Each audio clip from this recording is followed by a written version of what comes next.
Совсем молодой, но уже сильный заповеднику Хакасский сегодня исполнилось 25 лет. За это время он стал неотъемлемой частью природоохранной системы нашей республики. Свой день рождения заповедник отметил торжественным собранием в Краеведческом музее. Представители Минприроды России и республиканских властей вручили государственные награды коллективу особо охраняемой природной территории. Заповедник Хакасский входит в число лучших в стране. Помимо охраны территории, редких животных, птиц и растений, он добился больших успехов в развитии экотуризма. Участки заповедника входят в топ самых посещаемых мест Хакасии, а дизайн-код, по которому созданы визит-центры, стал ориентиром для остальной туристической инфраструктуры региона. Скоро она пополнится еще одним уникальным объектом. В республике готовится к открытию второй в стране центр реинтродукции лошади Пржевальского.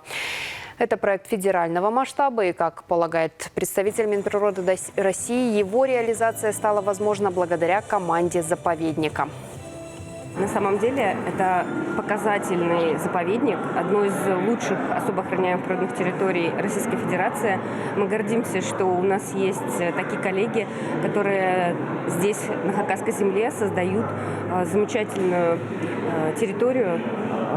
Очень много стараются, очень много проектов, которые мы реализуем совместно, в том числе и с федеральным министерством. Мы по-настоящему гордимся в первую очередь тем, что смогли сохранить природно-территориальные комплексы Республики Хакасия вот в том состоянии, в котором задумывались отцами-основателями заповедного дела республики. Мы гордимся тем, что смогли не только сохранить там уровень биологического разнообразия, но и в существенной степени повысить его, сохранить редкие виды, приумножить их.